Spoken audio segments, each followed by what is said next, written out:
I was driving past my son-in-law's place and almost didn't turn in. It was one of those small decisions you make with your blinker without thinking. The late afternoon light lay flat on the lawns, and the wind had that soft Iowa chill it. Gets in April. Brianna had told me on the phone 15 minutes earlier that she wasn't home. That she and a coworker were running late at the clinic. But Dan's there, Dad, she'd said brightly. He's buried in case files. If you feel like dropping off that chili you made heal, eat it. I still had the pot wrapped in a towel on the passenger seat. I turned under the little iron arch and rolled up to the gate. That's when I saw it. A silver Lexus parked like it owned the gravel. My wife's car. The one that should have been sitting in our garage under the shelf with the old paint cans and my fishing rods. The sight of it tightened something in my chest I can't explain. Fear. Or the shadow of something that knows your name. Something's wrong, I said out loud. Which is a dumb practical thing I do when my head starts to race. Put words on it. Make it small enough to hold.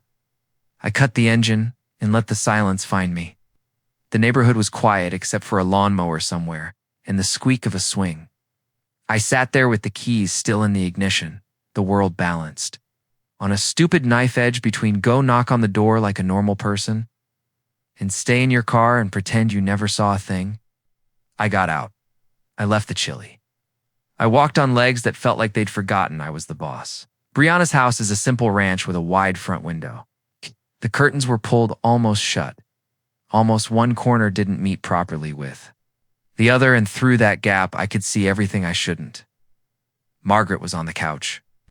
My wife of 25 years, the woman whose laugh used to pull strangers into our orbit, sat like she'd grown there. Her legs were crossed and her hand was on a manila folder on the coffee table. Dan stood near the bookshelf with his shoulder propped against it like a magazine ad for confidence. His face had that smug set I'd noticed more and more since the wedding never when we were alone. Always when he thought he was framed just right. The timeline's perfect, he was saying. His lawyer voice had that clipped-up tone people get when they love the sound of their own strategy. It's file in June. Irreconcilable differences. With the new Iowa statutes, you're entitled to half of everything acquired during the marriage, plus spousal support. We'll position it so it looks like you need long-term maintenance. Margaret laughed. It used to be the prettiest sound. To me, the construction business alone is worth, 12? Add the rentals, the lake cabin, the funds. We're at almost 20 total. My hands went cold. The air through the cracked window felt like water. I pulled my phone out with fingers that didn't feel like mine. Hit record. Dan kept talking. The beautiful part is his trusting nature, he said. Alan has no idea we've been documenting his assets for months. Bank statements, property deeds, business valuations. It's all copied. We'll show a clear history. He practically handed us the keys to his kingdom. 2 years playing the devoted wife, Margaret said, and the way she looked at her nails while she said it made my skin crawl. Pretending to care about those boring construction stories, nodding when he worried about payroll. God, the man actually believes I love him. A twig under my shoe snapped. It was nothing. Penny's worth of sound. But both heads turned toward the window at the exact same second. Like deer hearing a bowstring, I pressed my back against the brick and held my breath until something in my chest hurt. Did you hear something? Margaret said. The edge in her voice new to me and not new at all at the same time. Probably the neighbor's cat, Dan said. You're paranoid. Can you blame me? She said. If he discovered this before we're ready, he won't, Dan said, laughing without warmth. The man couldn't spot a conspiracy if it wore a neon sign. By September, you'll be divorced, wealthy, and free to do whatever you want. It took everything I had not to slam my shoulder into the glass, not to shout, not to walk in and throw the folder through the television. Instead, I breathed like a man trying not to drown in 3 feet of water. I waited while my phone caught a few more minutes of venom. I backed away slow, heel to toe, like leaving a sleeping bear. When I got back to my car, I closed the door soft and sat with my hands around the wheel.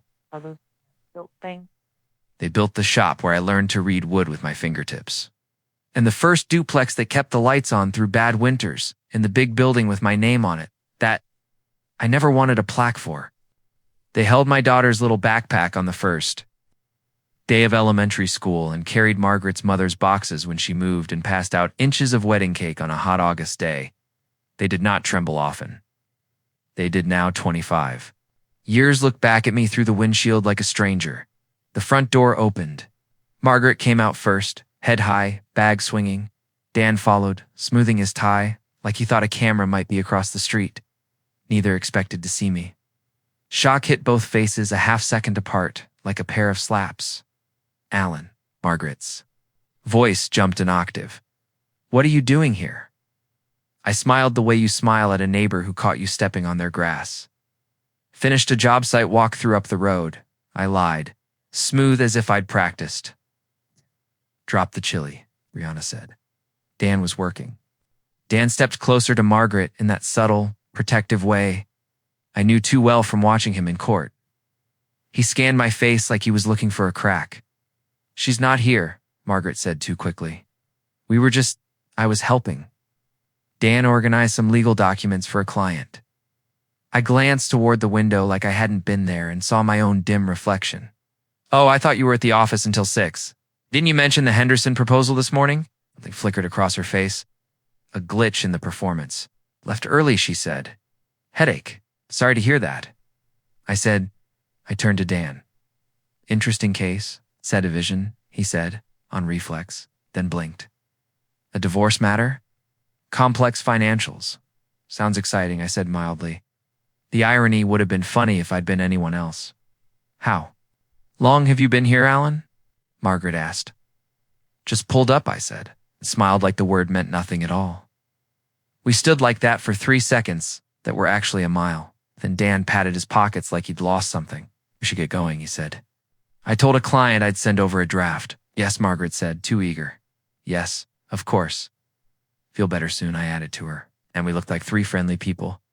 Being friendly in a friendly driveway with the smell of cut grass. In the air, they got into separate cars and drove away in different directions. I sat there long enough for a neighbor I didn't know to wave at me as she walked her dog. Ow. And I waved back like I was a person in the world and not a man whose entire life had just been yanked off its nails. I drove straight past my own street and pulled into a park with a dead swing set and a bench nobody sits on. I dug my phone out and played the audio. It sounded worse when it was mine, not strangers, my wife, my son-in-law. The words "we'll have everything we planned for" came through with this clear, casual tone that made my fingers go numb. Called a number I keep in my contacts because my old man told me to always know one good lawyer you aren't related to, Rachel Kim. West Des Moines. She's the one you call when a storm is coming and you want someone who understands roofs. Kim Law, she said. Rachel, it's Alan Miller. I need help. I need to be smarter than I feel right now. Her voice changed in the way professionals change their voice when the thing they do for a living decides to happen right in front of them. Tell me where you are, she said. Say as little as possible on the phone. Then come to my office with whatever you have. I went. Her office is in a brick building over a cafe that sells carrot cake slices that could help you through a funeral. She sat me down, closed the door, and listened while I put the words in a straight line. Then we listened together to the audio I'd recorded with my thumbs shaking. She didn't interrupt. When it ended, she said, "You did very well," in a tone that made me want to put my head on the edge of her desk like a child. Tell me what to do, I said. It felt strange to ask that. I run projects that put cranes against the sky. Don't ask for orders. But this wasn't rebar and timelines. This was my whole life held in place with bad screws. First, she said, don't confront her. Don't confront him. The minute they know, assets start to move, stories get written, and text threads disappear. Second, do not leave the house without making a list of where everything is. Keys, deeds, binders, tax files, your will. Third, we lock down your business accounts so payroll doesn't get caught in the crossfire. Fourth, we attach professional eyes to every penny. She scribbled names on a yellow pad: forensic accountant, private investigator. File a petition to freeze anything they could touch accidentally. I don't want to break the law, I said. You won't, she said. We're not hiding assets. We're protecting them from improper dissipation. You built what you built. We're going to keep your people paid and your lights on well. Your private life tries to explode. Is it going to explode? I asked, and hated how small I sounded. If we're lucky, it will explode under glass, where we can clean it up after, she said. Allen, Iowa is an equitable distribution state. That means the court looks at fairness, not a straight 50-50 split. They consider contributions, length of marriage, earning capacities, misconduct only where it affects the economic situation. The audio you recorded doesn't make your feelings any less real, but the judge won't divide assets to punish Margaret for bad behavior. What it does do is show premeditation and collusion with your son-in-law, who is an attorney. That's Leverage. That's also a potential ethics issue for him, separate from your divorce. Can he be disbarred? I asked, and the part of me I don't like much liked the edge in the question. I don't know yet, she said honestly. But the bar doesn't love attorneys coaching a client on how to loot an estate they're still married to, especially when the client is the attorney's mother-in-law. I nodded. What about Brianna? Rachel looked at me for a long second. Does she know? She asked. She told me she wasn't home, I said. She didn't sound like someone staging a play for me. But I don't know what I know anymore. Don't tell her yet, Rachel said gently. Give us a few days. If she's in the dark, she deserves to hear it in a way that doesn't leave her on the floor. If she's not, we'll handle that too. We went to work. Rachel's paralegal scanned the audio and the metadata and saved it in 3 places. I wrote a list that made my hand cramp. Properties, account numbers, the little storage unit with the old signs from the first shop, the lake cabin I didn't go to enough. The investments that made me yawn when we met with the financial advisor. She called a forensic accountant named Owen Pike, who showed up with a laptop and a quiet way of looking at numbers that made me grateful. I'd never been on the wrong side of him. Start with 6 months of statements across all accounts. He said, then we'll do 2 years. I want to see anything that looks like bleeding. Cash withdrawals, new cards, money moving sideways, asked. Through cousins, friends, a new LLC, a charity that's not a charity, he said. Okay. Sideways money is money that knows it's misbehaving. I went home to a quiet house and stood in the doorway with my keys in my hand like a man coming back to a small town after the war. The couch looked like a couch. The kitchen smelled like lemon cleaner because Margaret had always been particular about that. There was a note on the counter in her loopy handwriting. Lasagna in the fridge heat 20-minute, love you. I looked at the word love until it turned into shapes. She came home at 6 like nothing had shifted. She kissed my cheek and told me about a neighbor's lawn service that left clippings on the sidewalk like confetti. She opened a bottle of wine and poured a glass for herself. I took mine and set it down untouched. I listened to my own voice talking back, perfectly normal. When she asked why the chili pot was empty, I told her I'd dropped it off. Did you see Dan? She asked, casual. I told her I didn't. She didn't look at me when she said, oh. She took a sip of wine. She asked if we wanted to try that new place by the river on Friday. I said sure. In the middle of the night, I got up and went to my office. I opened the bottom drawer and took out the photo from our 10th anniversary. We were young and trying to look expensive on a cheap cruise. I stared at my own face, the way I was leaning toward her like gravity. And I felt something old and foolish leave my body like air. The next morning, Rachel called. We filed for a temporary restraining order on the marital assets, she said. No big purchases, no transfers, no loans, no use of joint accounts for anything outside normal monthly expenses. We'll serve her today. She's going to be angry. Don't rise to it. How do I not rise to it? Asked. You choose where to fight, she said quietly. You don't fight in kitchens. You fight on paper. At 11 a.m., Margaret texted me from across town where she worked. A process server just embarrassed me in front of the entire office. She wrote, "What is this?" 10 seconds later, "Alan, call me now." I didn't call. Sent. "We'll talk with attorneys present," and left it there. Rachel's pious older woman named Doreen, who looked like every aunt at every family reunion, sent a report by evening. Photos, dates, times, Margaret's. Lexus parked in the same places as Dan's sedan on days that didn't need meetings. a lunch where hands sat too close on a table. Receipts that showed a hotel 2 towns over on a Tuesday afternoon when Margaret told me she was at a dental appointment. A copy of a text from Dan to a throwaway number that they thought was safe and wasn't. He has no idea. It'll be free by fall. I made a pot of coffee I didn't drink. I called Brianna, sweetheart, I said. Can you meet me for breakfast tomorrow? Just you and me, please? Everything okay? She asked. I need to tell you something hard, I said. And I want you to hear it from me. We went. Quiet, okay, she said. 7 at Mel's. 7 at Mel's. I didn't sleep.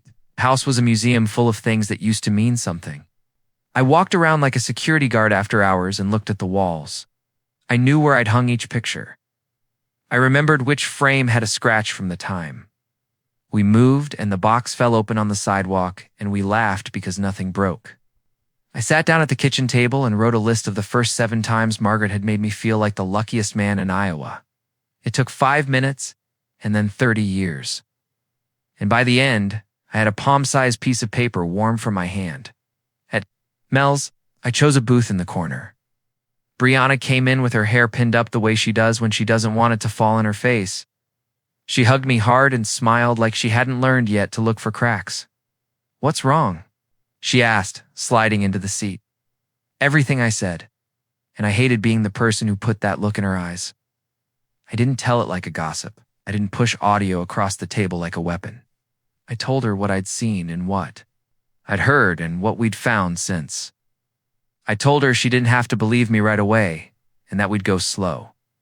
I said Dan's name last, and then I slid my phone across the table and said, if you can stand it, listen to 2 minutes. Listen to 1 minute and put the phone face down like it might bite. She didn't cry at first. She sat very still and looked at the napkin dispenser. Then she reached up and put both hands in her hair and held her head like it was heavy. Dad, she whispered. I reached across the table and took her hand. I'm sorry, I said. I'm so sorry. She breathed like a person, learning how. I told him where you keep the tax binders, she said, and then she made a sound I've heard from injured animals and hung her head. I told him because he said he was helping you. I told him passwords and I told him how. You do your morning routine and what kind of pen you use, and she clamped her mouth shut. I'm so stupid. You're not, I said, sharper than I meant it, because I needed the word to slap the lie out of the air. You were doing what we do in this family. We help. He used that. She wiped her face with the paper napkin and laughed once, without humor. He told me you're old-fashioned about money and it would be better if we gently modernized your systems, she said. He uses words like that. Gently, modernized, systems. She blinked 3 times and looked me in the eye. What do you need me to do? Go home with me after breakfast, I said. Pack a bag, come stay at the house for a week. Turn off his access to anything you control. We'll get Rachel to file a separate protective order for you, if you'll want it, and we'll call your mother. With Rachel in the room, Brianna looked like I'd offered to carry her on my back across a river. Okay, she said. Okay, we didn't finish breakfast. We drove to her house, and she went straight to the bedroom and began putting clothes in a duffel with a fury I recognized from when she was 8 and mad at her homework. I stood in the doorway and felt like a burglar in his own life. Take your passport, I said softly, and your grandmother's bracelet. Already in the bag, she said, and zipped it like closing a wound. On the way out, she stopped and put her hand on the back of the couch where Margaret had sat. Do you think she ever loved you? She asked, not looking at me. Yes, I said. It came out before I could think of what would be easier to carry. I think she did. I think something in her got hungry and stayed hungry. It's not on you. We met Rachel at her office. She had coffee and water and tissues set up like a storm shelter. She laid out what would happen step by step. A temporary hearing on the restraining order against the assets, petition for dissolution, a motion, for exclusive use of the marital home until the divorce was final. She prepared us for Margaret's anger and Dan's slickness. She told Brianna she could file for a legal separation if she wanted space before deciding on divorce. I want a divorce, Kana said. She didn't stutter. A little crack ran down the middle of my heart and then went still. Okay, Rachel said, we'll start your case separately, and we'll send a bar complaint to the Iowa Office of Professional Regulation regarding Mr. Hale's conduct. Hale, I said. Your son-in-law's full name is Daniel Hale, Rachel said. I need to call him by the name the bar knows, I said. I had never called him anything but Dan. It felt strange to put the extra weight on the end. Of him, Margaret's call came while we were still in the office. Rachel answered on speaker without warning Margaret I was listening. What is this? Margaret snapped. Cootie, the hard voice I'd never heard when the phone was pointed at me. I just got served at work like I'm some criminal. You can't just freeze everything. That's my money too, Mrs. Miller, Rachel said. Mild as a librarian, the court has granted a temporary restraining order on the marital assets pending a hearing to prevent dissipation. You can pay your ordinary bills. You cannot withdraw large sums or move funds to new accounts. Mr. Miller will also be bound by the order. What did you think you'd gain by humiliating me? Margaret demanded. Everyone saw. Standard procedure, Rachel said. You will also receive notice of our request for exclusive use of the Miller home during this process to avoid conflict. You want me out of my house? Margaret spat. After 25 years, he can leave? The court often grants exclusive occupancy to one party to reduce friction, Rachel said. Given the circumstances, we are making the request. For Mr. Miller, if you wish to contest it, your attorney can file a response. My attorney is very familiar with asset division, Margaret said. You're playing games you can't win. Then your attorney should also be familiar with the conflict that arises when one's client is the mother-in-law. Rachel said, cool as shade. We'll see you at the hearing, Mrs. Miller. The line went dead with the kind of click that tells you the person on the other end thinks sound is a weapon. I don't want her homeless, said. Even though part of me did. She won't be, Rachel said. These orders are about space, about protecting you both from making good decisions impossible. The hearing came fast. The courtroom smelled like wood and old coffee. A deputy told us where to sit, and we sat. Margaret came in wearing a navy dress and a pearl necklace I'd given her on our 10th anniversary. It was an ugly feeling watching something you chose to symbolize love used as armor. Dan sat 2 rows behind with a jaw like a statue and eyes moving like he was writing drafts in his head. The judge asked our names, our addresses, the basics. Rachel spoke like a person carrying delicate glass in both hands. She didn't play. The audio for the whole room. She told the judge we had it. She summarized what it showed. She used the words premeditated dissipation and collusion and heightened risk. And she put exactly as much ice under each word as it needed. Margaret's lawyer, one I recognized from the courthouse lobby, not danced it and tried to make it about fairness. My client needs access to funds to maintain her standard of living, she said. She has no independent income at present. This is classic control. Rachel nodded like she'd expected that and had the appropriate size wrench. We are not cutting off support, she said. We are asking the court to direct that support through a monitored account subject to spending guidelines pending a full hearing. We are also asking for exclusive occupancy of the home. There has been a breakdown of trust that makes cohabitation unsafe emotionally, if not physically. The judge looked at Margaret. Mrs. Miller, do you oppose vacating the marital home? Margaret glanced at Dan so fast the room could have missed it. Yes, she said. I have no other place to go. You have a daughter in town, the judge said. You have means to rent a furnished apartment with the support we'll order. Am granting Mr. Miller temporary, exclusive occupancy of the home. I am also granting the asset restraining order. Normal monthly expenses may be paid, but transfers over $2,500 without joint approval or court order. Margaret bit the inside of her cheek, the way she does when she's furious and wants to look. Like she isn't. Dan didn't move. We walked out into sunshine that felt like an insult.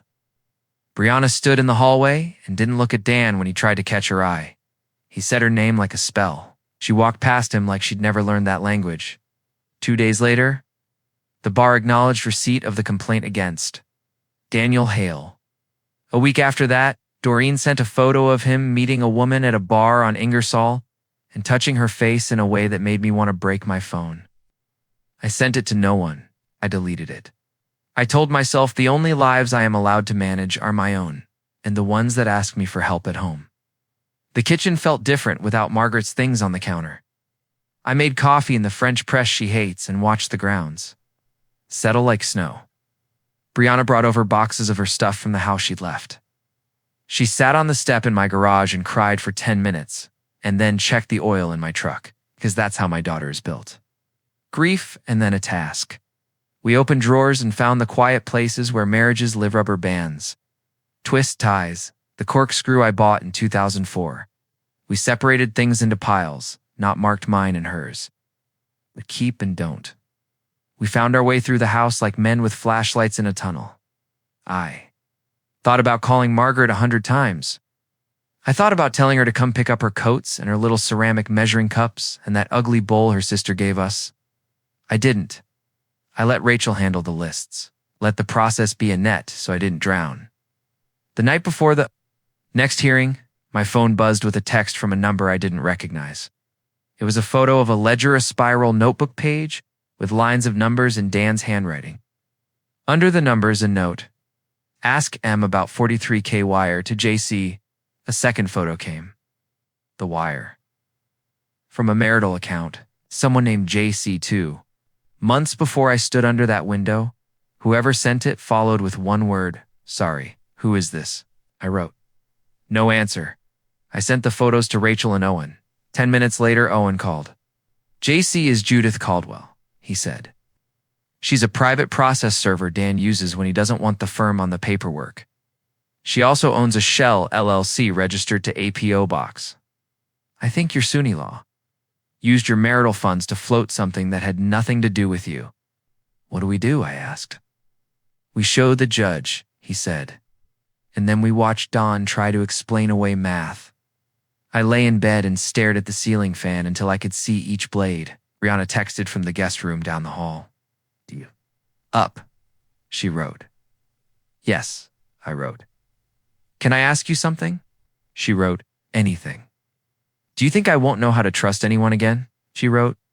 I stared at the screen until the letters swam. You will, I wrote. Trust is a muscle. We'll bend it until it's strong again. Not today, but soon. She sent back a heart. I put the phone on the nightstand and closed my eyes. For the first time since the driveway, I slept deeper. Then a puddle. The hearing wasn't dramatic. Courts rarely are. There are rooms where paper matters more than tears. Rachel slid exhibits across to the clerk. She asked Owen to careful questions and sat down. Margaret stared at a spot on the bench in front of her as if it had hurt her personally. Dan sat with his tie straight and his face in that non-expression that men practice so they look like statues and not people. The judge took one look at the wire and said, I'm expanding the restraining order to include any third-party disbursements. Since January, Mr. Hale, if you are appearing as counsel in this matter, recuse yourself immediately. If you are here as a family member, leave your client's strategic decisions to her attorney of record. This courtroom is not a law school seminar. Dan didn't blink. He stared straight ahead and smiled the smallest smile I've ever wanted. To a race. When it was over, we stood outside on the courthouse steps and watched a bus roll past with a school ad on the side. April wind tugged at Brianna's hair. She squinted up at the sky like it had words on it. What now? She asked. Now we keep going, I said. One day at a time. One thing at a time. I hate one day at a time, she said. I know. I said, me too. Back at the office, Rachel handed me a list. Mediation in 6 weeks, she said. Discovery responses due in 10 days. Owen's still digging. Doreen's still watching. You're still working, right? Yes, I said. I can't sit in my house and count screws. Good, she said. Your best move right now is a normal day. I went to the site. I walked the perimeter. I checked a rebar tie and tightened. A bolt and told a kid to put his hard hat back on his head, not the back of his neck like a hat at a ball game. I breathed in sawdust and exhaust and the hot metal smell of a welder doing his job right, and my shoulders dropped into their slot. My foreman, Luis, walked over and handed me a thermos lid full of coffee. You look like you've been in court, he said. I have, I said. You win. he asked. I didn't lose, I said. Good enough, he said. We pour at 8 tomorrow. That night, the house didn't feel like a museum anymore. Brianna and I ate grilled cheese and tomato soup and watched a baseball game with the sound low. The dog from next door, an old mutt named Buddy who visits when he's bored, sleepwalked into the living room and lay on our feet. We put a stone in a jar on the counter because we decided to start a new habit. If a day is good, a stone goes in. If a day is bad, a stone goes in. Either way, the jar fills. When I finally crawled into bed, my phone buzzed once on the nightstand. It was an email from the Iowa bar. We are opening an investigation into the conduct of Attorney Daniel. Hell, it said. We may contact you for further information. I turned off the lamp and let the darkness be what it was. Not a threat, just a fact. I breathed in slow. I thought about the sound of metal on metal when a beam settles into place in the way. A building takes a weight and then decides, okay, I'll carry this. And I fell asleep with the window open a crack and the smell of rain just far enough away to make me believe it could pass without stopping. Asterisk. Mediation was set for a Tuesday in a low building by the mall where all the rooms smell like coffee and carpet cleaner. The receptionist handed us badges that said guest in big letters as if we might forget. The mediator, Lisa Hart. The calm face of someone who has seen every version of I'm right and still believes in chairs and water. She put us in separate rooms. That helped. I didn't want to see Margaret's face and try to read it like a weather report. Rachel sat beside me. Owen had a laptop open and a stack of tabs that looked like a filing cabinet had learned to walk. Brianna squeezed my shoulder. Before she went to her own lawyer's room down the hall, Dan didn't come. He sent Margaret with a new attorney and a legal pad. I tried to be grateful for small mercies. Lisa came into our room with a notebook and a glass of water. Here's how this goes, she said. We don't decide guilt. We don't decide morality. We try to reach terms you can live with, so a judge doesn't decide for you. You'll make an opening offer. Margaret will make an opening offer. We'll shuttle. We'll take breaks. We'll keep this in the lines. Our lines are simple, Rachel said.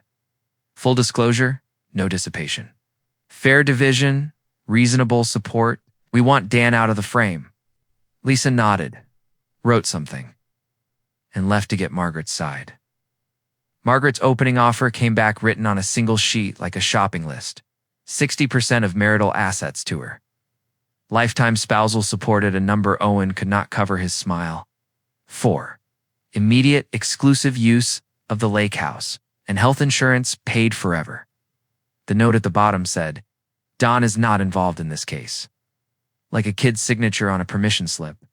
Rachel didn't even sigh. Our offer, she told Lisa. Equal division of marital property after a full forensic accounting. Spousal support for a fixed term with a step down.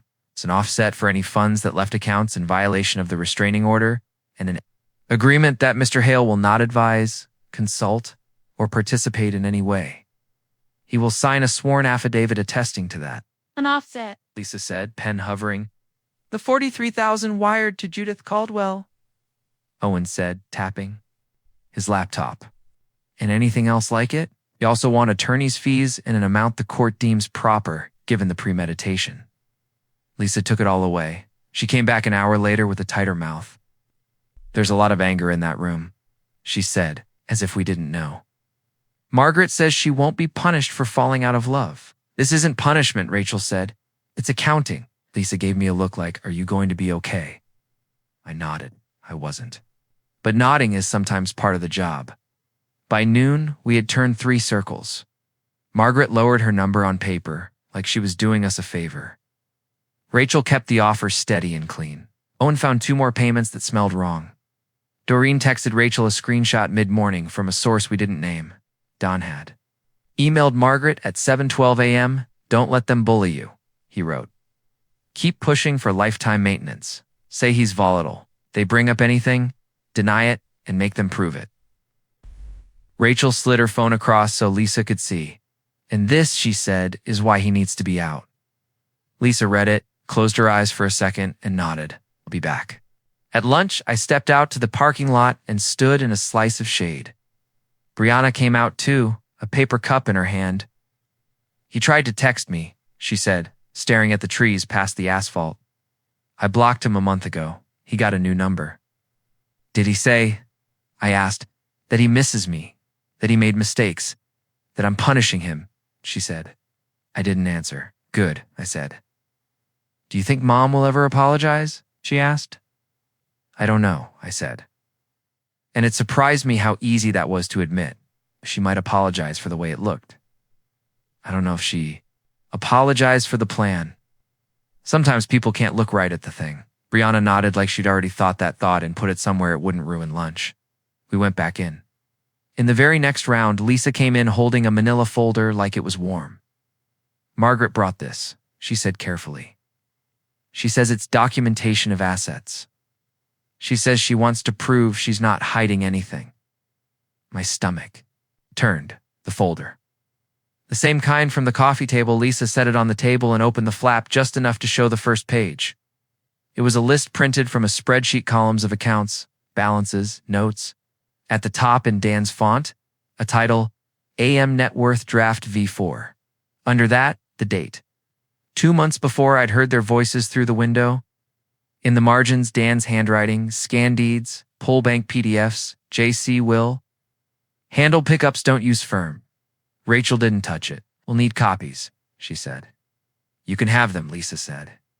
"Margaret says you can have them if you promise to stop calling this a conspiracy." "We'll take them," Rachel said. "We won't promise that." Owen took photos of the top pages with his phone, not touching the paper. "Metadata will tell us when the file was created," he murmured. "This is good." It got better. 3 pages in, a printed email from Daniel Hale. 2. M subject. Redox. Delete the scans after I pick up the hard copies. Leave the flash drive at the house. Use the garage. The timestamp was a Thursday afternoon, I remembered, because I'd been in the garage looking for a stud finder, and Margaret had shooed me away so she could reorganize the bins. "Lisa," Rachel said softly, "this is spoliation. This is a lawyer instructing a party to destroy discovery." Or beyond, she fell out of love. Lisa looked tired. "I will take this to the other room," she said. "And then, I am going to drink a gallon of water, and then we will come back to you." When she left, I leaned back in the chair and stared at the acoustic ceiling tiles because they are ugly and safe. I used to carry that folder into meetings proud. I said, "I liked when numbers lined up." Rachel put her hand on my forearm for a second, then took it back because she's good at her job. "You still get 2 like straight lines," she said. "They're not the enemy." The next offer came with silence all around it. Margaret would accept a 50-50 division of marital assets after Owen's accounting, a fixed-term spousal. Support for 8 years with a step down, the Honda and her personal property, and a cash equalization to be determined after the 403k and similar transfers were credited back to me. She wanted the lake house 1 week a month during the summer. She would sign the affidavit about Dan. She would not admit wrongdoing. "Almost there," Rachel said. "We add attorney's fees. We take the lake house out of the rotation this summer so Alan doesn't have to see your client there. She wants to go in a year, fine. And we need the bar complaint to stand on its own. No deals around that." Lisa took it, brought it back with the fees at half what Rachel asked, and the lake house split at every other summer. We argued about that for 30 minutes like it mattered more than what it symbolized. In the end, I gave on that piece, but with one line, the week would be determined by a neutral schedule, not a phone call and a fight. Margaret didn't come into our room all day. I didn't go into hers. At 6, we had terms written in clean paragraphs. Nothing in bold, nothing dramatic. It's just the shape of a life after a life. "Are you sure?" Rachel asked me, pen in hand. "Yes," I said. My voice sounded like I'd put gravel in it. "I want to stop living at the courthouse." She nodded and signed. I signed. Lisa took the pages to the other room. When she came back, she held them up like a referee. "Principal," she said, "will draft the final and submit it to the court." I breathed. It didn't feel like triumph. It felt like putting a beam where a beam needed to go so the roof didn't fall on anyone's head. Dan didn't leave. It alone. He called me the next morning from a blocked number and tried man to man. "Alan," he said, like we were two guys at a hardware store, "let's talk without the circus. You don't want Margaret dragged through the mud. The bar complaint is overkill. Can make this go away." "No," I said. "We're family," he said. "We don't need to burn it all down for pride." "Set the fire," I said, and hung up. 2 minutes later, he texted from the new number he thinks nobody has. Put it in writing without thinking. "You kill the complaint. I'll make sure M keeps the settlement calm. 55/45 and we don't mention the 43K. I sent the screenshot to Rachel. She sent it to the bar. 10 words from her. Attempt to induce withdrawal, further evidence of misconduct. The bar called me in a month later to make a statement. The room was even quieter than court. 2 lawyers and an investigator asked me to start at the beginning and stop when I got to the end. I told them exactly what I knew, exactly where I learned it, and exactly what I thought I didn't know. They thanked me like I'd brought a casserole. Brianna's divorce moved faster than I expected and slower than she wanted. She kept the house, kept his suits and his books, and a box of things that didn't matter. The judge ordered him to pay some of her attorney's fees. He tried to keep the couch. She let him because she couldn't stand to look at it anymore. She changed her name back. She changed the locks. She changed her shampoo because she said she needed new smells in the shower. She started running in the mornings and bought a pair of shoes, bright enough to make the dog bark. I didn't see Margaret for months. Her lawyer and Rachel moved papers back and forth like groundskeepers at a slow game. The settlement was filed. The judge signed. The money moved one way and then back again in little controlled lines. The lake house calendar went on the wall. With dates in pencil and the promise of fights replaced by the promise of empty weekends, the quiet fallout came in waves. A couple we'd known for years stopped inviting me to things because Margaret had told a version of the story where I was cruel. Another couple started inviting me to everything because they'd lived through their own storm and recognized the shape of the sky. The woman at the bank, who had always called me Hun, stopped one day and called me Mr. Miller because the new policy said so. Little griefs, tiny jabs, let most of them float past. I caught the ones I needed to, and I let the rest go where old leaves go.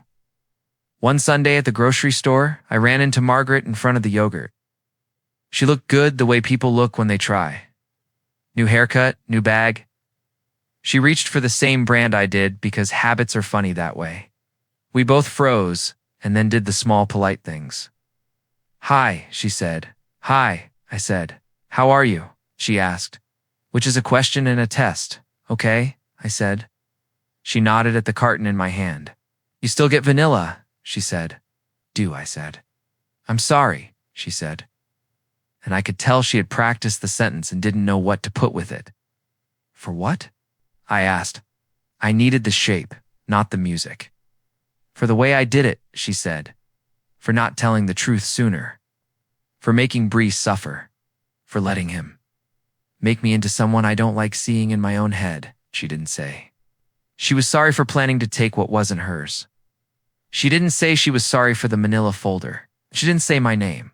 "Okay," I said, because I didn't have the job of being her priest. "He left," she added suddenly, as if it would help. "Dan, he said it was too complicated.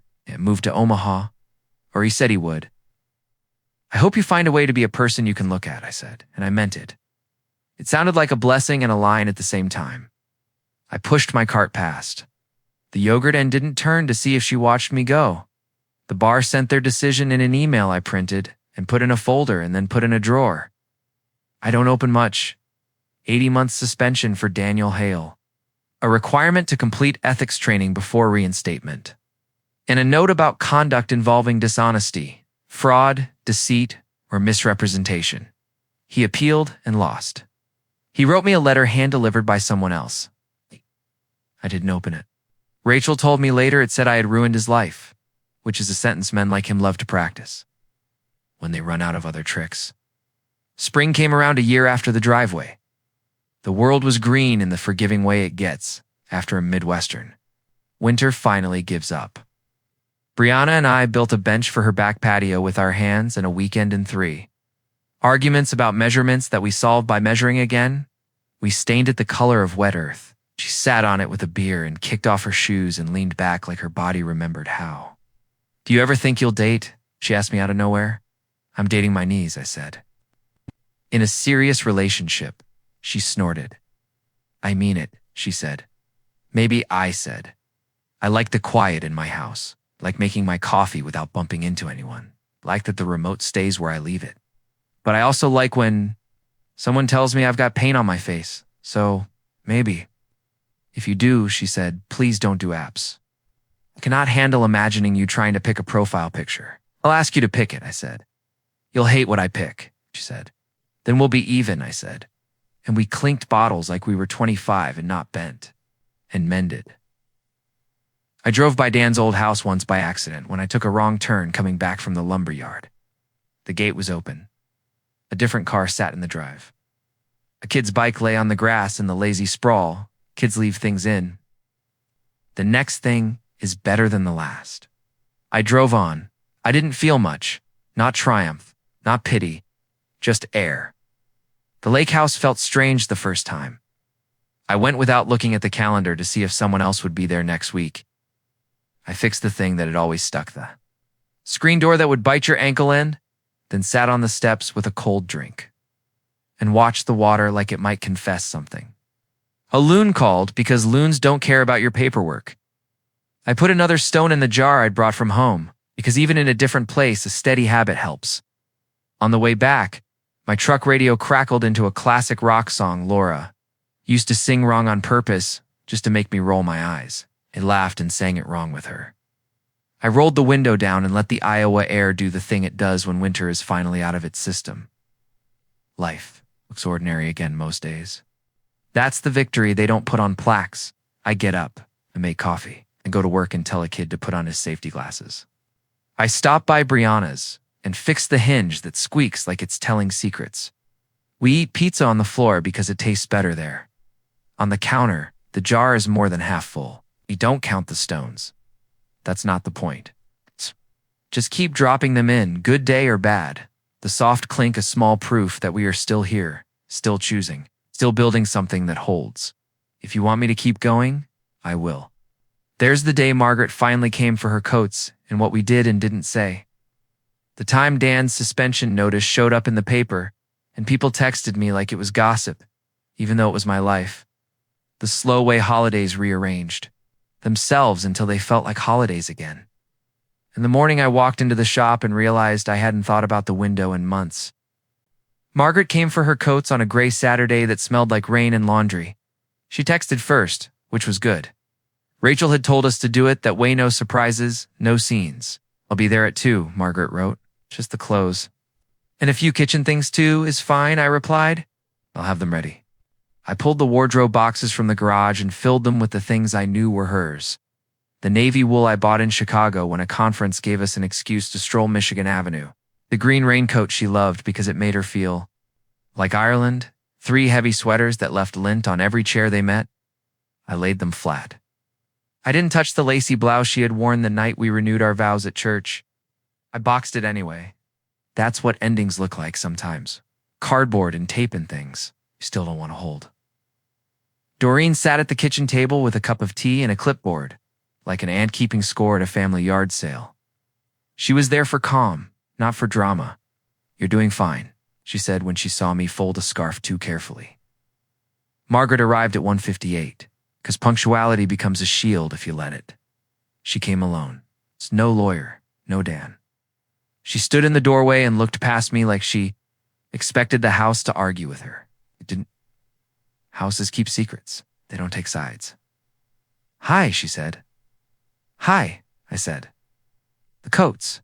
She asked like we were in a store. In the dining room, I said, and stepped aside. She moved around the table like a customer checking merchandise. She put each coat into a bag with slow hands. You taped the boxes, she said after a minute. I did, I said. She nodded once, approving the neatness like she used to. I need the Dutch oven, she said, not looking at me. The blue one. It's on the shelf, I said. Back left. She went to the kitchen. I followed. Far enough to be present and not enough to be in the way. She stood in front of the shelf and reached up. And for a ridiculous second, I expected us to say 1, 2, 3, and lift it down together like we had 100 times. She took it down herself like a person who could. She set it on the counter and put a hand flat on the lid, as if it might run. "You can take the baking sheets too," I said. "The good ones are yours." "I bought them." "Yes," she said, and then winced at her own voice. "Sorry, I don't know how to do this without sounding like me." "We're doing it," I said. "It doesn't have to sound like anything." We didn't talk about love. We didn't talk about law. We didn't say his name. She cried once, a small leak she fixed with the back of her hand. I didn't fix it for her. Anymore at the door, she balanced a stack of boxes on her hip and stared past me at the yard. "The maple needs trimming," she said. "I'll get it." I said, "Thank you," she said. And for a blink, she looked like the woman who used to hand me a spool of twine because I always forgot where I set it down. Then the look left. She walked to her car. Doreen helped her load. She didn't ask to come back in for one more thing. She drove away with the blue pot and the wool and a piece of me I had already learned to live without. The paper ran a story. A week later, about local attorneys suspended 18 months for ethics violations. And even though they didn't use Dan's name in the headline, people who knew us sent screenshots like it was a casserole I hadn't asked for. Old friends, clients, a second cousin who texts me only on holidays and playoff games. The flood felt like a congratulations I didn't want. I typed the same reply 3 times. "I appreciate you thinking of me. I'm focusing on my family and work." It wasn't sarcasm. It was a boundary. A guy from a supply company tried to make a joke on the phone, and I let it pass the way you let a truck pass on a 2-lane. Luis walked into my office and put a sandwich on my desk like that was his real job, and then he sat down and didn't mention the paper at all. Sometimes the kindness you need is a ham on rye in the weather report. Holidays rearrange themselves slowly, like furniture in a room where the light moved. Thanksgiving came to my house by default. Brianna made a spreadsheet because she is my child. We gave people jobs and watched them do those jobs well. My sister brought yams with marshmallows and told the same story about a snowstorm from 1998. That grows taller every year. The dog from next door did rounds and collected touches and crumbs. We said grace in stumbling voices and ate more pie than a body needs. The heaviness was there like a chair nobody sat in. Didn't sit in us. That was enough. Christmas was small and exactly right. We got a tree that leaned a little because perfection felt like a dare. We strung lights that wanted to burn out and replaced the bad ones and laughed when the new ones worked. Brianna wrapped presents like an artist. I wrapped presents like a dad who thinks tape is a suggestion. We went to the early church service because the late one makes me sleepy. The hymn caught in my throat on the second verse because Laura loved that one and because grief will always be part of the room where joy is. We didn't mind. We'd let it sit in the corner and be quiet. In February, I realized I hadn't thought about the window in months. It happened in a dumb place, the plumbing aisle at the home center. I was staring at P-traps and debating whether to buy the good one or the one that looked like the good one. And my brain threw up a snapshot of vinyl, curtains, and a gap and 2 faces I used to know best. And then right on top of it, another thought. Oh, it's been a while. The realization didn't feel like fireworks. It felt like standing up and discovering your leg has stopped tingling. I put the good pet trap in the cart and whistled something, without recognizing it until an old man down the aisle grinned and said, "Springsteen, huh?" And I said, "Guess so," and we finished the chorus badly together. One afternoon, I sat at the cafe under Rachel's office because I'd had to sign something and decided to reward myself with carrot cake. The owner, May, is a widow with a laugh that makes you order one more coffee than you should. She has a way of sliding a slice across the counter like she's delivering good news. "You look lighter," she said when she handed me a plate. "I lost a lawsuit," I said, which was winning, if that makes sense. "It does," she said, and poured me more coffee without asking. My husband used to say, "Sometimes the best thing that can happen to you is you don't get what you thought you wanted." Did he not get? I asked. His third boat, she said, and we both laughed too loud. The sound didn't hurt. I went back the next week, and the week after, not because of romance, because it felt good to sit at a small table and be a person who orders something sweet in the middle of the day. May tells stories by handing you napkins at the right moment. I tell stories by stirring coffee when it doesn't need stirring. We got along fine. Brianna joined a running group. She doesn't like running. That's not the point. The point is moving the body you live in until it believes you like it. She signed up for a 5,000 and told me not to bring a sign. I brought a small one anyway and stood at the corner where the course loops back. Said go be in fat letters because that's what we called her when she was small. She rolled her eyes when she saw me, and then she smiled like you smile at a man you would forgive almost anything. She finished. She cried a little. So did I. We ate pancakes in sweaty shirts and looked like people who had done a hard thing together, even if we weren't the ones with numbers pinned to our chests. Margaret sent a card in. April with a pressed flower in it and a sentence that didn't try to be bigger than it was. I hope you're well. I put it in a drawer with warranties and a photo of me at 22 and left it there. Brianna said her mother called sometimes and talked about cooking shows and weather and nothing heavy. That's enough. Healing doesn't need a parade. Needs Thursdays that don't break. Dan tried one more trick this summer. His suspension was half over. He filed a motion to modify something small in accounting. Point in Brianna's case, using a colleague's name and writing the whole thing himself. Rachel spotted the fingerprints. The way you spot a familiar gait on a stranger across a parking lot. She sent a letter. The judge set a hearing to ask why the words on the page sounded so much like a man who wasn't allowed to use words like that in court. It didn't go well. For him, he got an extra 6 months on his suspension for thinking rules were furniture you could move when you didn't like where they sat. Work held. We finished the big project by the river, and the building opened with a ribbon cutting. I didn't go, too, because I don't like scissors that big. Luis sent me a photo of the mayor, looking like he'd built it himself. We started a school edition and put in a beam the kids signed with Sharpies before it went up. I like that little names holding. A roofed at the lake. I ran into Margaret on one of her weeks. It was inevitable and not catastrophic. She was on the dock with her feet in the water and a book face down beside her. I was out for a morning walk. We did the nod people give each other when they've known each other longer than anger. How is Bree? She asked. Good, I said. She's moving like she means it. That sounds like her, she said and smiled a little. She asked if the screen door still stuck. I told her I fixed it. She said, of course you did. And we stood in a quiet that felt almost easy. Then I said, take care of yourself, Margaret, which is not I miss you, and not I forgive you. And not I don't either. It's a sentence with 4 corners that can hold some weight. She said, you too, and swung her feet like a girl on a summer day. I kept walking. May asked me to a community theater play in August, something with a lot of songs and a plot that didn't. Care if you guessed it? I said yes. We sat in red seats that squeaked and clapped for people who had worked hard to remember. Lines after their day jobs.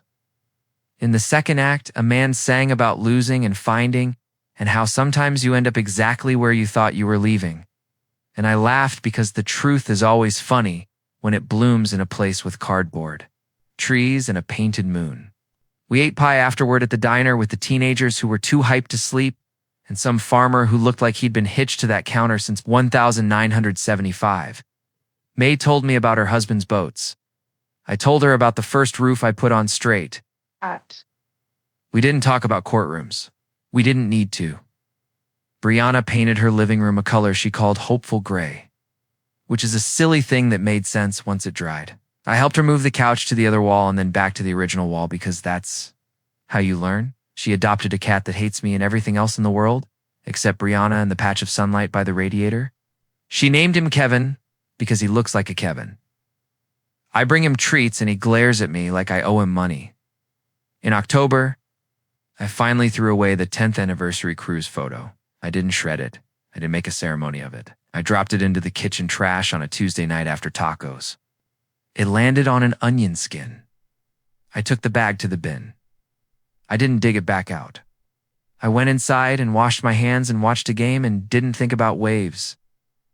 On the first hard frost, I woke before the alarm and stood at the kitchen window with my mug and looked out at the yard shining like someone had painted every blade of grass. The maple I needed to trim looked like glass. The world was quiet in that particular way cold can make it, like a promise not to bother you until the sun comes up. I thought about the jar on the counter, more stones than space now, and then I thought about buying a second jar. Not because the first one was full. Because there were more days coming, and I plan to catch them too. I'm not pretending it's all neat. There are days when I see a silver Lexus, and my stomach flips like it's in a cheap plane. There are days when a song on the radio makes me pull over. There are days when my house feels too big and too quiet, and I go to the hardware store and buy screws I don't need just to hear another voice. But there are more days when I make coffee and think about the job and text Brianna a dumb joke and get a picture back of Kevin doing something that proves he is in charge, and I look at the clock at noon and realize I haven't thought about what broke us once all morning. If you want me to keep going, I will. There's the call I got from Rachel about a foundation we could start for trades kids who don't fit college in a narrow line. The day Brianna and Margaret sat at opposite ends of a table for a birthday and managed it without anyone bleeding. The afternoon maid taught me how to make carrot cake, and I learned you can smell when the batter is right. In the quiet evening, I opened a new jar and dropped in the first stone without ceremony and felt, not joy exactly, but something like a balanced beam under my feet. Asterisk Rachel called me on a Wednesday afternoon when the cranes looked like long-necked birds against a blue Iowa sky. I've got a thought that isn't legal, she said. It's about taxes, but it's not only about taxes. Go on, I said, leaning against the tailgate with my coffee. You're going to have a one-time weird year, she said. Settlement in, settlement out, fees, accountants. You can park a piece of it in a donor-advised fund at the Des Moines Community Foundation. It gives you a deduction, but more than that, it gives you a quiet way to do something you already. Do you hire kids you like teaching? Start a small fund for trades, students, boots, books, test fees, union initiation, tool sets. Useful money.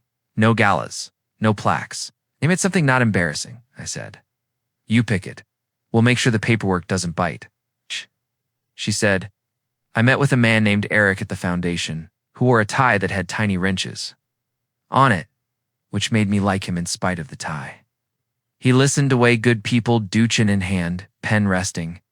Questions that push the thing along without trying to own it. The biggest barrier is dumb money, he said.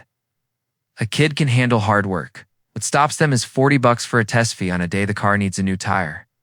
Then that's what we fix, I said. A tool, not a yacht. We set up the Hands and Hammers Fund.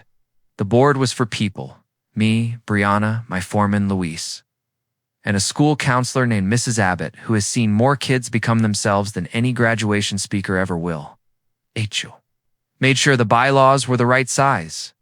May agreed to taste test any idea that required cake she decided was most ideas. We wrote the rules with a pencil and then with a pen. 2-page application. The teacher or boss says the kid shows up. The kid writes 200 words about something they can build or fix. We don't ask for sob stories. We ask for a plan and a place they want to start. Microgrants under $1,000. Decisions in 2 weeks. No long waits. We said yes to bus passes, to steel-toe boots, to a set of chisels that made a kid named Daniel cry because he had been borrowing his uncle's and pretending not to care when they were dull. The first award went to a girl named Alina, who wanted to be an electrician, her letter said. I like when the light comes on because I did it. We bought her a meter and a pair of boots that didn't need her heels and paid her apprentice class fee. She sent us a photo of her hands holding the meter like a gift, put it on the fridge at the shop like a kid's drawing. The second went to Tomas for welding gloves and a helmet that fit. He brought the old helmet to say thank you. It had a crack and a sticker that said prayer in block letters. He said, I put the sticker there because it was all I had. And I said, we can do better than prayer for safety equipment. And we both laughed, and then we didn't, because we knew prayer and gear both have jobs and you shouldn't make either do the other's work. We made it a rule that we meet at May's Cafe when we vote because good cinnamon rolls make people nicer, and the right kind of sugar keeps you honest. May would wipe her hands on an apron and lean over the table like a board member without a name tag. Useful, not shiny, she'd say. Rubbing a finger on a step. Brianna's 31st birthday arrived with a wind that couldn't decide if it wanted to be warm. She picked a Mexican place with good salsa and ugly chairs. We invited family, and people who feel like family. My sister talked with her hands and knocked over a water glass and cleaned it up with the awkward grace she's had since she was 8. Luis came and brought his wife, Mariella, who makes everyone feel like she's been waiting all day to see you. Mrs. Abbott arrived with a card that said, "You still make a room better?" May came late, flower on her sleeve, and hugged Bree with a sound like a viola string. Margaret texted and asked if she could come for a short while. Brianna said yes, set her at the far end, and made sure Bree didn't have to turn her head to see her. There was no speech. There was no scene. Margaret slid a small, wrapped book across the table when nobody was looking. It was a collection of essays by a teacher Bree likes. "Happy birthday," she said, and for once didn't add anything that made the gift too heavy. Bree nodded. "Thank you," she said. They both looked at me like they were checking for a weather report.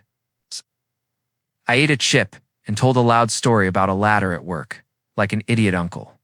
Because sometimes the right move is to flood the room with small talk until the silence gutters out. Bree blew out a candle the size of a shot glass and wished without telling me what it was. On the way out to the parking lot, she walked between us like a person who has accepted both parents as facts without expecting either to be a miracle. Margaret touched her cheek and left. Bree watched her car go and exhaled. "That was fine," she said, surprised. "That was just fine." May taught me to make carrot cake on a Saturday when the sky was a rinse of blue and the radio couldn't decide between weather alerts and baseball. "You're going to want to rush the oil into the eggs," she said, standing at my counter. Like a conductor. "Don't. It needs to be a slow pour, or the batter learns the wrong story." "I've been bossed around by architects and inspectors," I said, measuring flour. "A baker is a first. Don't boss, I nudge," she said, and handed me a spatula. "Scrape, edges lie." We grated carrots until our hands smelled sweet and metallic. She told me about her husband's second boat that sank at the dock because he loved polish more than plugs.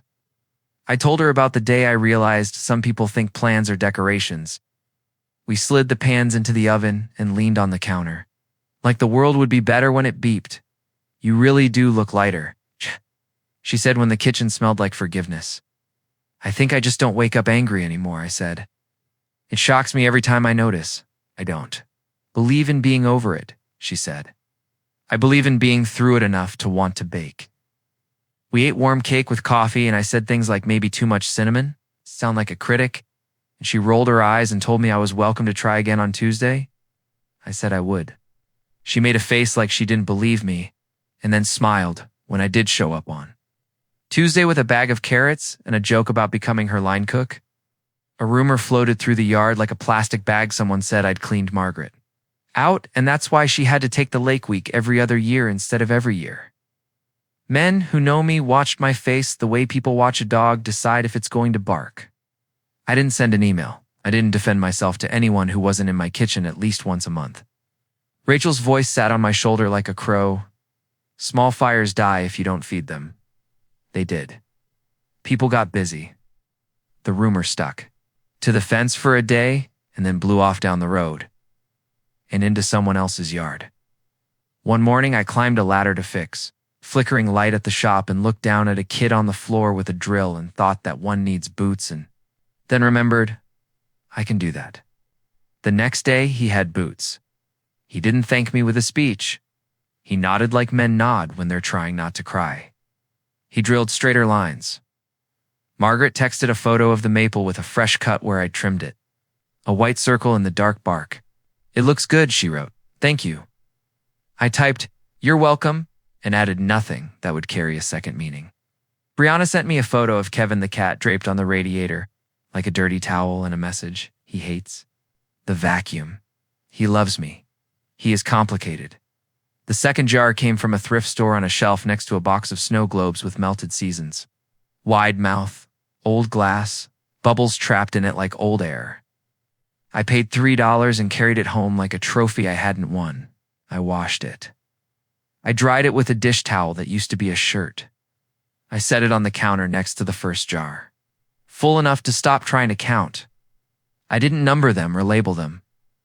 I didn't want to turn a simple thing into a system. I picked up a stone from the driveway, a flattish one that still had a little grit stuck to the side, and dropped it into the new jar. The sound was the same soft clink that has become my favorite sound in the house. Brianna came by and stood there with a hand on each jar, like she was weighing them. "You're really going to keep doing this forever?" she asked. "Why not?" I said. "What happens when you run out of jars?" she asked. "I don't," I said. "I start giving people stones." She laughed and stole a small one. "I'm taking this for my classroom," she said. "We'll put one in for every day nobody cries when the paint runs out." At the foundation, Mrs. Abbott brought a stack of applications and a story about a kid who built a birdhouse that made her cry because the roof was a little crooked, and the boy said, "That's how you know a person made it." Luis nominated his nephew for a tool grant and argued against him for 20 minutes because fairness is a muscle, and he wanted to use it in public. We said yes to the nephew and made Luis abstain, and he pretended to be mad and was not. The shop got a call from the high school asking if I'd speak at career day because someone had canceled. I said yes because my mouth gets me into rooms before my head knows if I want to be there. I stood in a gym that smelled like wax and hormones and told 100 kids the truth, that a tape measure is a wand if you respect it, that a straight line is a compliment to whoever comes after you, that paychecks that clear feel better than checking accounts that cry, that there's no shame in liking the sound a Titan bolt makes. I held up a chisel. "This saves marriages," I said, and they laughed. I told them what I meant, not this exact tool, the ability to fix a thing and not make it a tragedy. The habit of taking steps, the decision to put your hands on the problem first. Afterward, a girl with bitten nails came up and said, "My mom says girls shouldn't be on ladders. She says it's dangerous." "It is," I said. "That's why we do it right. That's why we teach you. Bring your mom to the shop. I'll show you both the harness. I'll show you both the list we check before we climb." She nodded like a person who was already standing on the third rung. Brianna called one night and said, "Mom wants to come to my classroom's family day.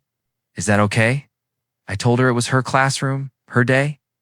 She said, "I want it to be okay for you too." I told her it was. It was and it wasn't. I showed up anyway. Margaret came, stood at the back, clapped at the right times, and didn't cry where people could see her. We sat next to each other for 10 minutes and watched a kid explain. A poster about butterflies like the fate of the world depended on it. Margaret leaned toward me and said, "Bree is good at this," and I said, "She is." And between us sat a small piece that didn't demand anything. May and I drove out to the farmer's market before dawn one Saturday because the foundation had a table and someone needed to sell cinnamon rolls to people who think philanthropy tastes better with frosting. She made the dough at 4. I carried trays like a man with a purpose. They had a sign that said, "Hands and hammers, useful money for kids who build." People put 5s in the jar and took rolls and told me about their dad's basements. A woman handed me a 20 and said, "My son quit college after a semester, and I thought he'd ruined his life. But he joined a union, and now he's got health insurance and more confidence than my brother with 2 degrees.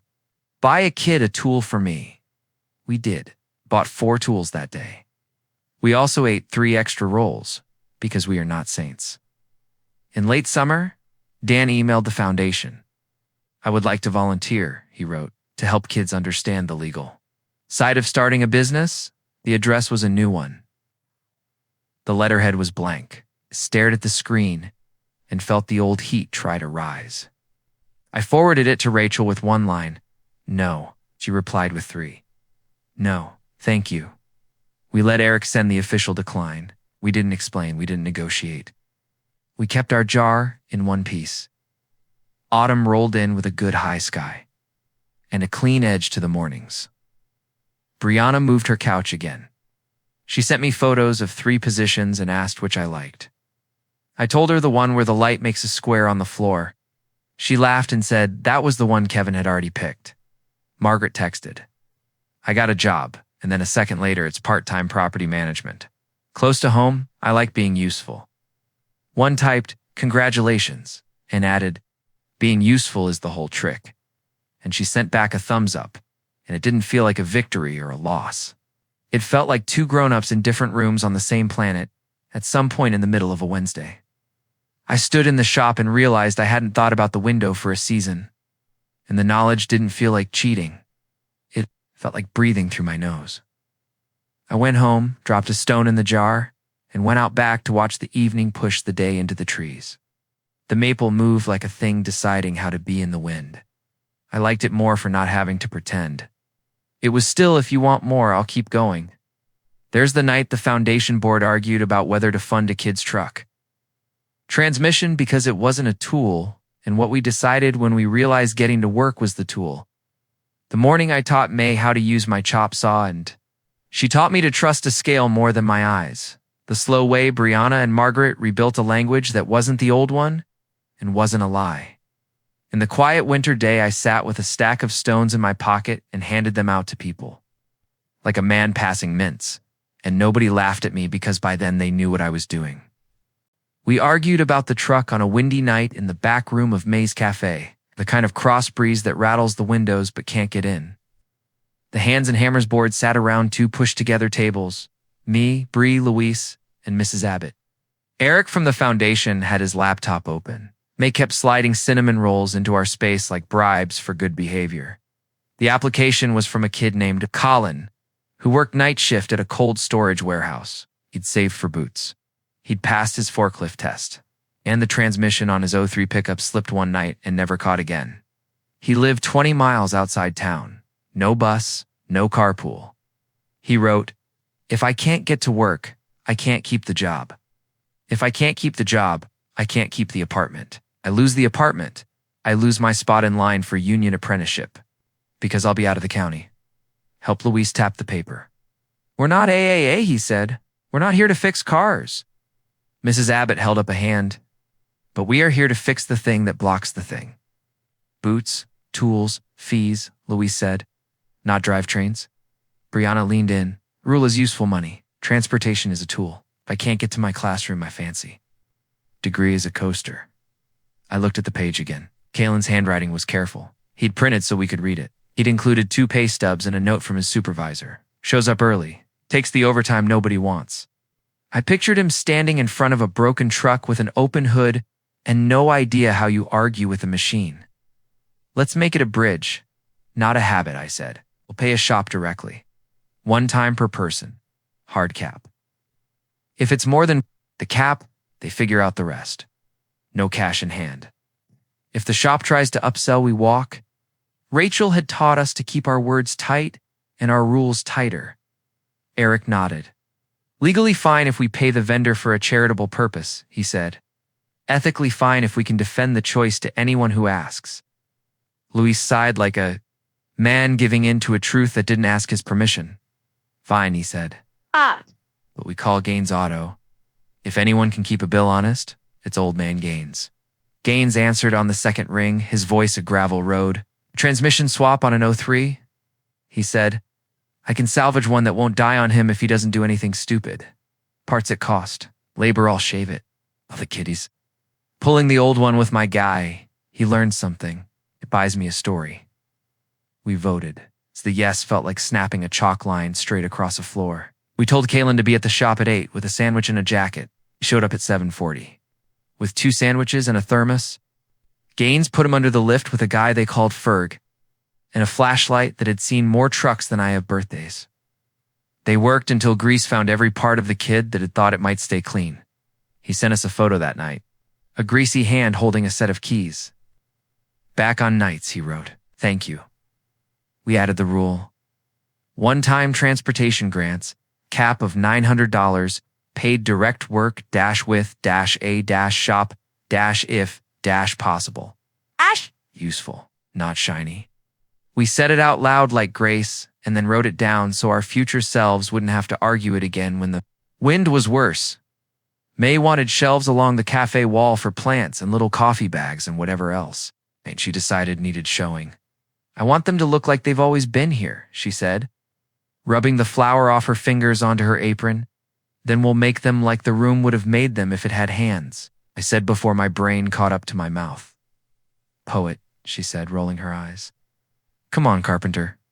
We hauled my chops on to the cafe on a Tuesday after closing. May looked at it like you look at a big dog you'd like to pet but don't fully trust. I clamped the first board and showed her the line.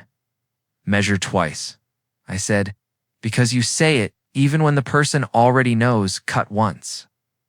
I have pastry chef wrists, she said. I get one try at laminated dough. If you mess it up on the 20th fold, that's a crime. Same idea, I said. A different mess. She made the first cut with me next to her, my hand hovering without taking the tool away. The way you hover when a kid rides a bike without training wheels? The saw wind bit and sang that good clean song a sharp blade sings. The end fell to the floor, neat enough to smile at. Again, she said, and that second cut was cleaner. We checked for square with my old steel. She cheered when the corner sat tight. We sanded the edges, wiped on oil, watched the grain wake up. She stepped back when we mounted the brackets and set the first shelf. Trust your scale over your eyes, she said, mostly to tease me. Don't make it level with your heart. Good rule for cake and lumber, I said. By 10, the wall had a clean row of new wood that looked like it had been waiting to be found. May set a plant on the end, a pothos, too stubborn to die, and a jar of biscotti. She took a picture without announcing it. The shelves were the kind of simple that works forever if you leave it alone. Bree and her mother started building. A new language that wasn't the old one and wasn't a lie? It happened in inch-long sentences and weekly logistics. Bree texted. Open house is Thursday 5 to 7. You can come 5 to 5:30. Please don't bring anyone. No talk about the past. Margaret replied, I'll be there at 5. I'll bring tissues in my pocket and not make them a prop. The next week it was, I'm dropping off a bag for the food pantry. And then, I'm proud of you. And then, after a long time, I'm sorry I made you pick between love and truth. Is that an apology? Bree asked me over tea. It's the start of a sentence that might become one, I said. You get to decide if you finish it together. They tried one longer thing. Coffee, neutral place, a list on a napkin, no name calling. No old fights, 5-minute timer when either. Brain starts to smoke. They did an hour. It wasn't peace. It was a bridge that didn't fall under their feet. When Bree came over after, she sat in my chair and held her mug with both hands the way she did when she was 14 and found out people are people and not characters. I don't want to fix her, she said. I want her to fix me. I want us to talk and leave the room the same size as when we walked in. That's a good ask, I said. Winter came in carrying a suitcase. The first snow stuck, then turned to slush, then decided to be ice for a while. I took a habit out of the kitchen and put it in my coat. I filled my pocket with 5 small stones. They weren't pretty. They were flat enough to sit well in a palm. I told nobody. I walked through the week and handed them out like a man passing mints. The first went to the cashier at Nora's Quick Stop because she said, You're the only one who puts your money on the counter flat, and smiled. In a way that looked like a place to hang a coat. It's for your pocket, I said. You can throw it at a crow or keep it there to remember today's a day. She laughed and took it like she knew exactly what to do. The second went to Gaines when he refused to charge us for 10 minutes of a kid on ramp lecture because he'd had a morning and some coffee and decided kindness was cheaper than being right. What am I going to do with a rock? He grumbled. Keep it on the register, I said. Put your gum on it. He did. The gum looked ridiculous on the stone. He stopped grumbling. The third went to a new hire at the shop who messed up a cut and wanted to quit. He stood by the dumpster breathing like the air was too thick. I put the stone in his hand and didn't make it a speech. Carry it a week, I said. When your pocket's empty, you bring it back and tell me about the thing you built in the meantime. He brought it back 4 days later and told me about a set of stairs he framed straight the second time. I want more rocks, he said. Earn more rocks, I said. And he rolled his eyes and smiled anyway. The fourth went to Mrs. Abbott after a meeting where 3 parents yelled at her because their kids were failing classes they didn't attend. She took it like it was a check and didn't look at me because we both have the kind of pride that hates being seen. Later, she texted, "I kept it in my pocket. It made my change jingle different. Thank you." The fifth went to May when she locked the cafe door after a rough morning that had nothing to do with coffee. She holds grief like a prolo and to the side so she can still use both hands. She put the stone next to the register and propped a photo against it. Her and her husband on a dock, hair blowing, both of them grinning like conspirators. "I'll give it back when I sell out of carrot cake," she said, so never. We gave out more stones. No, Kalen called again when his alternator died. We said we'd cover the part if he could pay for the labor this time. He did. Elena asked for help with a second pair of boots when her first pair wore down fast from overtime. He said yes, because sometimes the exception is the rule in disguise. A kid named Bree asked for money for a tattoo gun because she wanted to start a business. We said no because we fund tools that build roofs, not businesses that need health codes and a plan. We gave her a list of shops that place apprentices. She sent back a thumbs down, and then an application 2 months later for cosmetology licensure fees with a better letter attached. He said yes. May came to the shop and learned to use my scale, the big one with a needle and numbers that don't lie. She weighed flour and nuts like a person who trusts steel more than eyes. I learned to trust a scale to baking's kind. Bought for the house because she told me your eyes lie when they're tired. Mine are always tired by 5. We started buying safety glasses in bulk and keeping them in a big bin by the shop door because kids show up to help and forget their eyes. Put these on, I say, 10 times a week, and 1 day a month I don't have to because the habit stuck. That's a win I don't put on a list. I drop a stone in a jar and keep. Moving Margaret's job at the property office suited her the way a good coat does function first, then style. She sent Brianna pictures of a clipboard and a leak and a stack of keys. "I like the feeling of handing someone a fixed thing," she wrote. Bree wrote back, "Me too." They had coffee every other Tuesday at a place that sells loud muffins. Sometimes they texted to say, "Skipped this week. Too tired."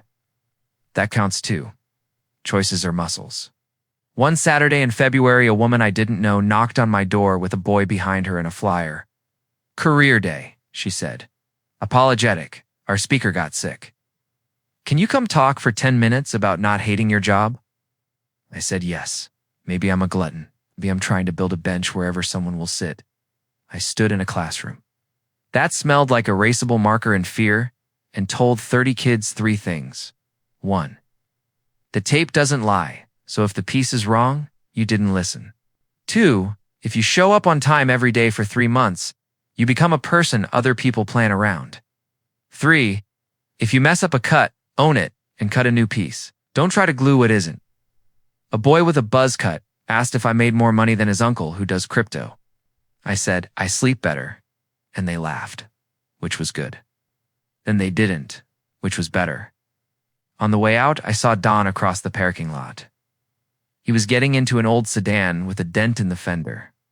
He had a box under his arm. Saw me see him and did that thing men do when they want to be taller. He opened his mouth. He shut it again. He got in the car. He drove away. It wasn't forgiveness. It was absence. Sometimes absence is a gift. We had a quiet Sunday dinner after that with Bree and Luis and Mariella and May and Mrs. Abbott. The table was too small on purpose. It makes people lean in. We ate pot roast and potatoes and a salad. I pretend to like and actually like and told the kind of stories that have a moral only if you squint. Luis described a weld bead-like art, and we all nodded like we were at a gallery. Mrs. Abbott said, "We saved a kid this week with a phone call, and we toasted a phone call like it was a medal." May handed out slices of carrot cake and said, "Good cinnamon," and I said, "I told you," and she said, "You did not." And we both knew we had both, after everyone left. I stood at the sink and washed plates with water too hot because that's a luxury I can afford. I looked at the 2 jars, and the third one waiting on the shelf because I found it last week for $2 and a song. I dropped in a stone, and then another, because the day had 2 parts I wanted to keep. Sound was small and perfect. Don't need a moral to hand you. I have the story I asked for in the driveway and the story I didn't ask for after. I have a daughter who runs and teaches and picks couches like a mat maker, picks roots. I have a woman who may or may not become my person, but who is already my friend and co-conspirator in the art of flower and level shelves. I have an ex-wife, building a language she didn't have, and a job that ends every day with something I can touch that didn't exist at 8 that morning. I have jars and stones and a pocket and a rule that says good day or bad. I mark it so it can't pretend. It didn't happen. If you want me to keep going, I will. There's the spring we funded an OSHA class for 6 kids, and they came back with certificates like flags. The summer the lake house week overlapped by accident, and we handled it by grilling too much food and pretending it was on purpose. Dame asked if I wanted to drive out to see the river at flood stage, and we stood holding hands, without talking because the world was busy showing off in the long, ordinary season, where nothing exploded, and we all learned how satisfying that is.